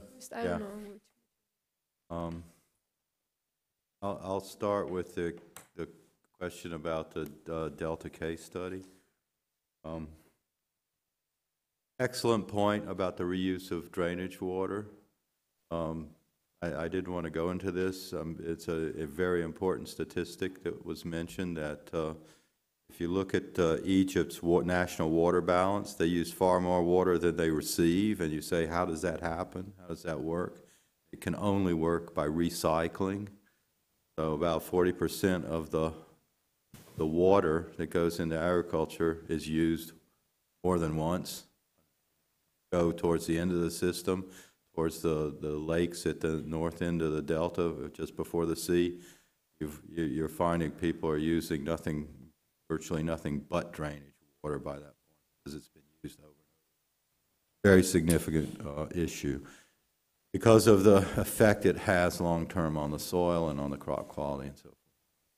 In this particular village, and I have to stress it's the particular village, we asked this question about drainage, but they're not located in a situation it's easy for them to access drainage water other than what's in the shallow groundwater. So it's not a big answer. It's just this particular village. It's not so important. But if you went northwards a little bit, it would become much more important, and particularly if you're located along a main drain.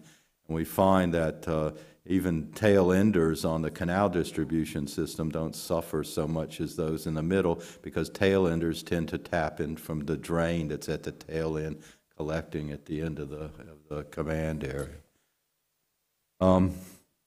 The Water Users Association, that's particularly in this New Berea or the western new lands west of the Delta. That again, the complexity of the situation I didn't dwell on because we're just focusing on the village, but it's true that there have been, and the government has invested and donors over the years has invested a great deal in developing various arrangements, I would say, to encourage export agriculture, improve quality, improved incomes from agriculture in these areas, and there are, to my mind at least, a significant number of success stories, and despite all the other problems. And some of those are related to this notion of they're actually kind of partnerships, because the policy was to encourage these large farms to operate in certain ways, which they are operating in, and that has benefited a lot of the smallholders nearby, because given them basically a market outlet to Europe through the big exporters, and it has increased incomes, and a result of that has been a change in cropping patterns that decreases the water footprint of the farm. And we can demonstrate that in a number of cases quite clearly from the work that we've been doing over the last 15 years or so. Let's see if I've covered that. Yes, so then the last thing is to do with the water footprint of the crops and some alternative schemes for storing water and stuff. We've looked at virtual water values for different crops. We didn't calculate them ourselves, but we tried to work that out. And there are a lot of things, in fact, you find and just don't make a lot of sense. Like, I'll just say the former minister of irrigation, water resources and irrigation, I attended a seminar he gave a few years ago in which he said, we've been criticized for exporting fresh fruits and vegetables like oranges and green beans and so forth, because we're exporting water by doing so, and water is our most precious resource, and so why are we doing this?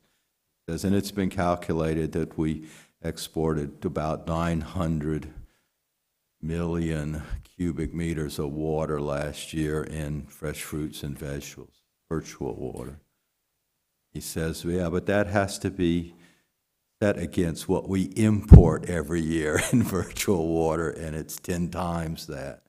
You know, Egypt is one of the largest, if not the largest, every year importer of wheat in the world, and so forth and so on.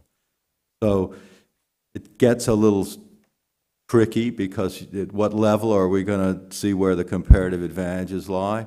But there is a huge debate in Egypt right now over, it's been there for a while, over which crops the government should encourage, not control, but encourage. And things like sugar cane in Upper Egypt uses a lot of water. Should we grow sugar cane in Upper Egypt? Well, we already have the infrastructure of the sugar factories. And we're not, you know, and what's the cost to import sugar? So there is now encouragement of sugar beet, not sugar cane, in the North Delta, because it can do better in the soil and water conditions of the recycled drainage and so forth and so on. And they're now building sugar beet factories there. But that means you're not going to grow as much rice. Well, don't worry about that. Rice is a high water user, yes, but if we don't use a lot of water, we're going to get seawater intrusion. I can't tell you how complex it is. Very complex ecological situation. But to do credit, there are a lot of people working on these issues, and they're producing and publishing a great deal on it. So I urge everybody actually just to go online and see what's out there, because there's a huge amount of work being done. I've got quick answers to Dr. Sadeh and Mr. Kabakian's questions or comments. Yes, we do need water users associations desperately in Lebanon, because people will have ownership of systems and they can take better care of it and manage it more properly. We had very poor experience with cooperatives. They were used as a leech, where people got kickbacks from it, and a lot of money was sunk in there and nothing came out. So that's one issue, and the politicization of water users associations is another issue.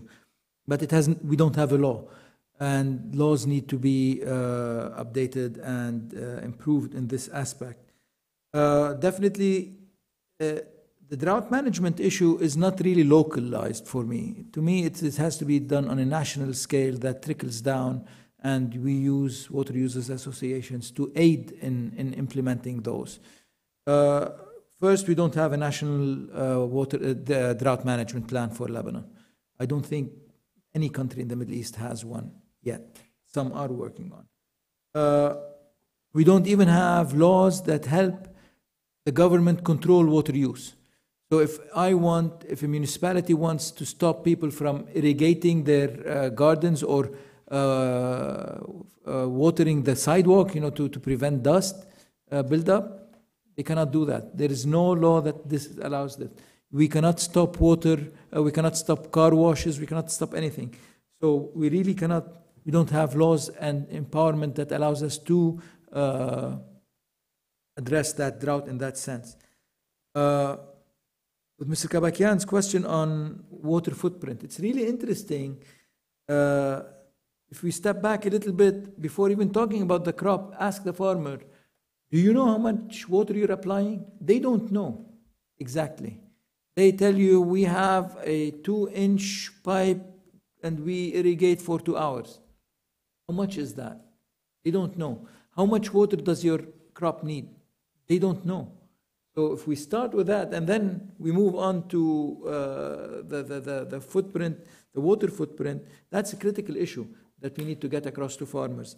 Farmers need to be educated on that, and they don't know. And we don't help as a society in that we don't have metering, and the water that is distributed to farmers and to domestic households is not metered. So you have a certain amount that is delivered to you, and you pay a set fee. Doesn't matter how much. So farmers don't really care. They know that they get water from this time to this time. They apply it, and that's it. Though farmers do realize that there are drought-tolerant and heat-tolerant plants, and they are trying to start to use those. But how much water is involved, they don't know. Could I just make one? I forgot about the solar pumping of water. It's a very interesting question, because we've done a lot of work on this, and we're involved with some private sector companies that also have actually some of them are graduates of our university, so that's why we're working with them. But it really seems more of an technically it's feasible, it's not an issue. And we did it 30 years ago. It's more an economic question. And Egypt, I don't know if you're aware, heavily subsidized electricity. But when it's not there, it doesn't matter what the cost is. It's an absolute need. So it'll be interesting to see going forward if what the government's recent announcements are about expectations of continuing problems of supply electricity, is whether or not there will be innovations in these areas simply because of the need. Because the technology's there, it's a question of cost. But if the need is greater than the cost, then we should expect to see this. I know some of the larger companies that are operating in the oases are developing solar pumping systems for their water supply, because we're working with them. But when you get to these small farmers out in the other areas, I don't know, but I'm looking forward to seeing what happens. Hello, Jean-Stéphane, FAO. First of all, I would like to thank you for all your presentations. My first question for Egypt case study. You said you did a survey in 3 villages, and in 3 villages you noticed that the impact of climate change, according to the interviewed persons, is less perceptive than when it comes to mismanagement or other impacts, although they mentioned maybe some cases of heat waves and so forth.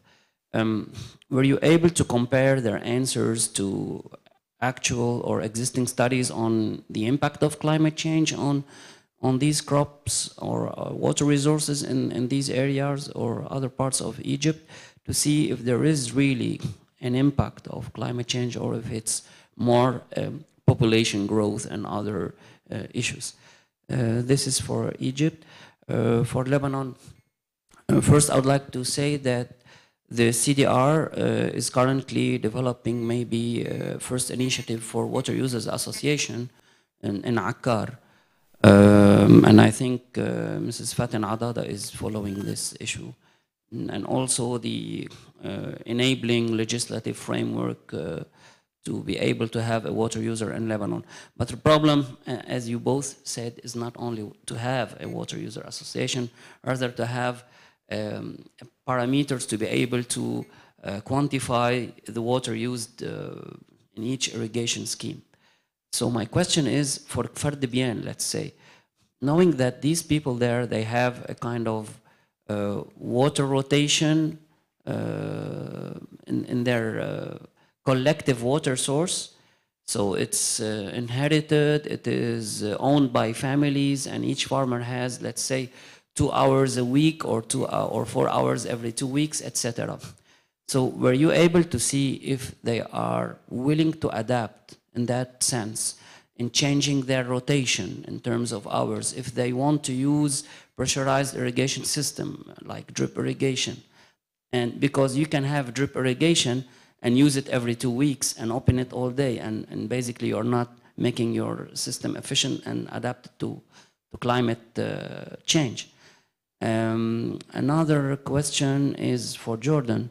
How much you're implicated, your institute, into studying the impact of the Syrian refugees flux into Jordan on natural resources? Same thing goes for Lebanon, because currently all the UN organizations are conducting the second report, what we call the VASIR, the vulnerability assessment of Syrian refugees in Lebanon.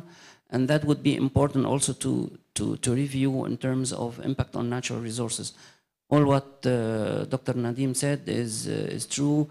Basically on agriculture, there is more or less, sometimes a positive impact, sometimes a negative impact, but basically on water resources, we have a depletion and deterioration of water quality. Thank you. But we have another question now. Thank you. Nadim Mrouwe from Ministry of Environment, Natural Resources Department. I want to ask concerning the Lebanese case study about the groundwater in the Bekaa, because we heard many years ago that the farmers, they have to make wells more deep to reach the water. Is this still the case? And is the groundwater in Bekaa polluted, or it's good? Thank you. Can we just get the answer with the short one? Okay, please. I have just a strategic question. I can see that we have 3 great universities working on research that quite related to water and agriculture policies. I wonder why ministries in Egypt and Lebanon are not involved, and why the results of this work cannot be transferred to decision makers and for water and agriculture policies, because they want to hear the farmers. So I guess there is a loose link now between, like, we are United Nations, we work with the governments. For the academia, they are doing great work. We work with the academia, but I wonder what is the link now? How do you evaluate this kind of connection between research, academia, and governmental institutions? Thank you.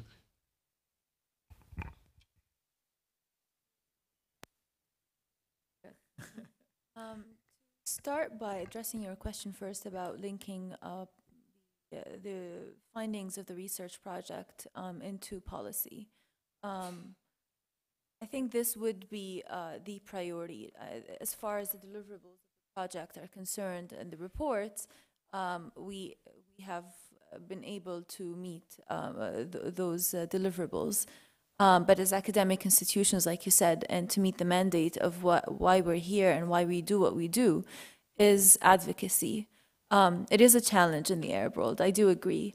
And there are ways we can go about this, but I agree that the next step would be for us to reconvene as a team and talk to these governmental organizations and involve NGOs in translating these recommendations into policies.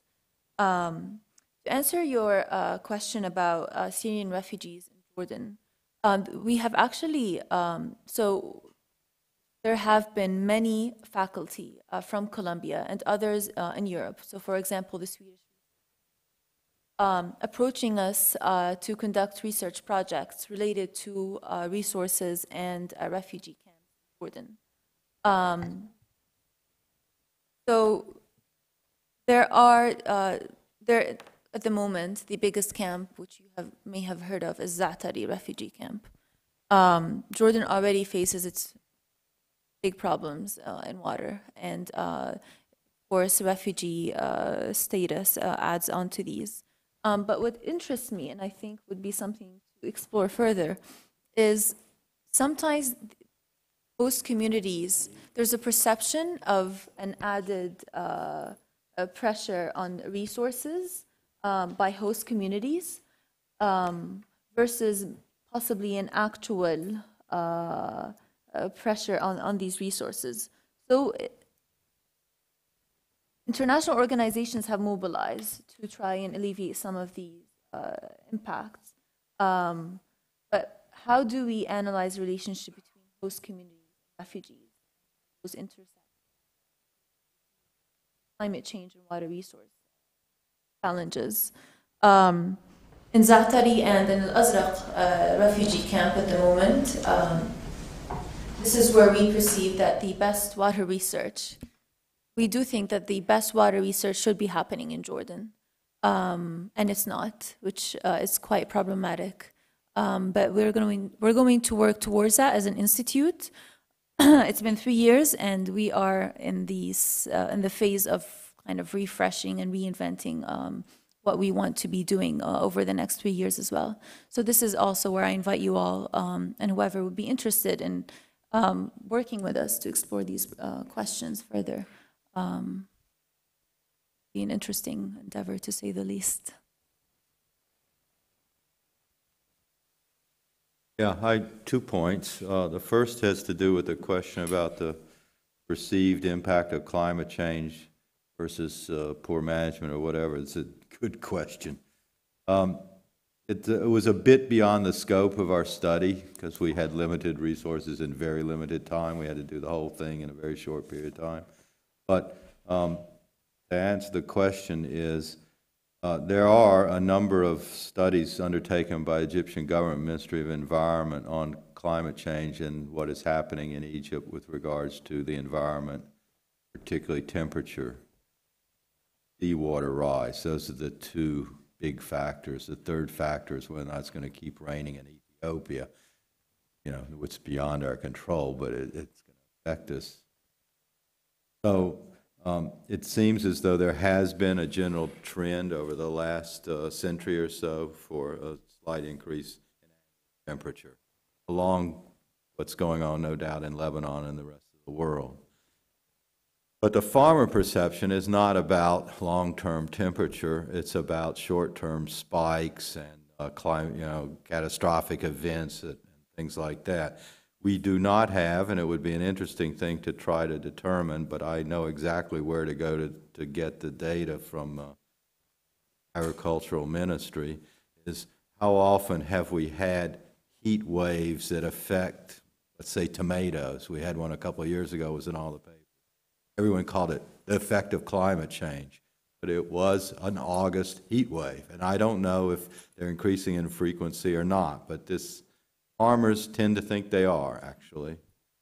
So that, I think, is, you're pointing out an area where we should try to get a correlation between perception and sort of statistical data. I think it's a good point. With regards to our project and involvement of national research centers, our institute, at least in the Egyptian situation, our institute is heavily, we have partnerships with 2 major Egyptian research centers. We have Agricultural Research Center, which is under the Ministry of Agriculture. They have something like 8 different institutes. We particularly work with the Soil, Water, Environment Research Institute, SWERI. And we are also in partnership with the National Water Research Institute, which is under the Ministry of Water Resources and Irrigation. Ironically, those two institutes don't have much work together, so it's projects where a third party can bring them together that they tend to work together. But we do have a wonderful project now, it's beyond the scope of the one we're reporting on, and it is in the area where the drainage water plays a huge role, and that is in Damanhur, which is it's the next governorate north of where our Shubra Gabala is located. And the issue there is similar issues, has to do with farmer response to water scarcity and what is the water productivity under different scenarios. So we have like 18 different distributed canals. We have measurements on all those canals. One of the hypotheses we're testing is whether or not, this is kind of academic, but it has very real practical applications, is whether or not as scarcity increases, does land use grow in diversity and become more diverse. And the theory here is that a cropping system will become more diverse as individuals try to cope with change. In this case, water scarcity. If everything is fine and everyone knows what's going to happen, then everyone does the same thing. And they get it becomes very traditional and blah, blah, blah.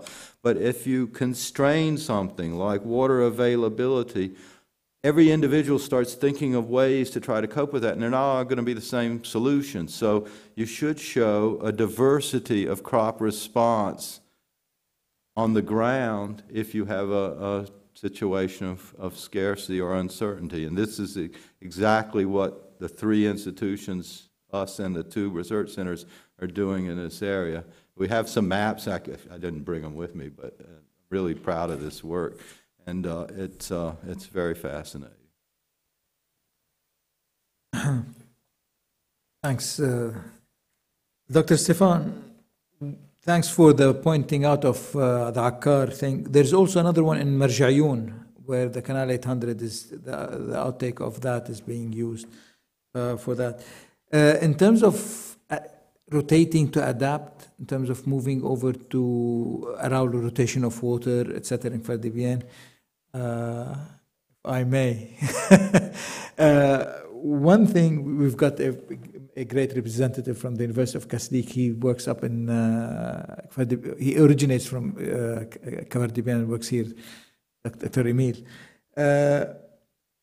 With the people we talked to, didn't really care about rotating. They said, we use the water and the people downstream, dabru raskun, go figure a way out yourself. But if they can get water, I think they are more willing to share if they have their own enough water or are convinced that their technique and the available water is sufficient for their crops. I have no doubt about that. Now comes the ministerial connection. We have people from the Ministry of Agriculture, albeit now that person turned out to be an FAO representative, Dr. Stefan. He's on leave from the ministry. We've got the Ministry of Environment heavily represented here. I mean, it's a great turnout. I mean, we've got 5 from the ministry, 4 or 5. We've got the Ministry of Energy and Water here as well. So we do relate with ministries, not necessarily at the high level, but I think if we work at the grassroots level, that is a good enough start in all of this. Now, I need to emphasize something. The major role and the raison d'etre of IFI is to link science with policy. And this is what we're trying to do. I mean, this is part of the research we're conducting, and this is part of the projects that we're taking on. This is, and we've been working hard at it. I don't know how successful we are. I'm not going to, say we were superior or we're poor. I think we're pretty decent at what we're doing. We are reaching out and we are developing great contact. Our greatest and best contact, and it has been wonderful for us, is our relationship with the Ministry of Environment. It is sort of a friends first, And then it has developed, and we're now institutionalizing it. We've worked together for years now, ever since this program, the Climate Change and the Environment in the Arab World, was set up, 2007 maybe, or 2008. We've been working hand in hand with the Ministry of Environment. They've been great supporters of ours. And for that, we're truly appreciative. But we have also, like, we've got Jean, we've got Ziad Khayyat from the Ministry of Energy and Water, and we've got Dr. Jawdat Abu Jawdi as well from the CDR with us. And we are well established. I mean, it's maybe at a certain level personal, but it is also moving towards institutional. And this is definitely something that we need to build on, and we need to carry forward further. The last thing is the refugees thing, and how the impact on resources. It is definitely a major impact that we're having. Water is just because it's so critical, it is just the manifestation of it. And this is important for us to note that. It is also important to note that we are and have looked at, in terms of impact on resources, albeit very lightly at the Faculty of Agricultural and Food Sciences, we looked at the impact on water, and not necessarily just the draw on the resource itself, but the impact on the wastewater issue. Because all the refugees are either, some are in camps where water is trucked to them, and then there is water that refuse is in place. It's not only the wastewater issue, it's the solid waste issue that we have. And then we've got people from public health looking at diseases amongst those refugees. But even when communities take on those refugees, they have to cater for their needs in water, they have to cater for the disposal of their waste, the solid waste and the sewage. And this is really taxing, because these communities are typically poor. Most of the refugees that are well-to-do move into the city, and they can support their lifestyle. Those that are less well-to-do move out into areas that are poor themselves. And this is causing major trouble. There is a need to look into this, and to look into it not necessarily at the refugees themselves. They're destitute, I understand that, and I really feel for them. But we need to look at the communities that are trying to support them, because these are the people that are bearing the brunt. They are losing jobs, and they are losing their livelihood to this influx of refugees.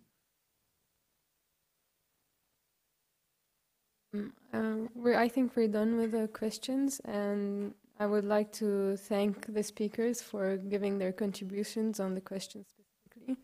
And I would like to thank the IFI communication team, Alex and Rabia, for being with us today, and Dr. Hwala, who gave her welcoming note but who had to leave. And I would like to thank you all also for coming and attending this presentation. We invite you to the reception, at the reception area, to the door at your right. If you also have other smaller questions, you can talk to me. Well, thank you.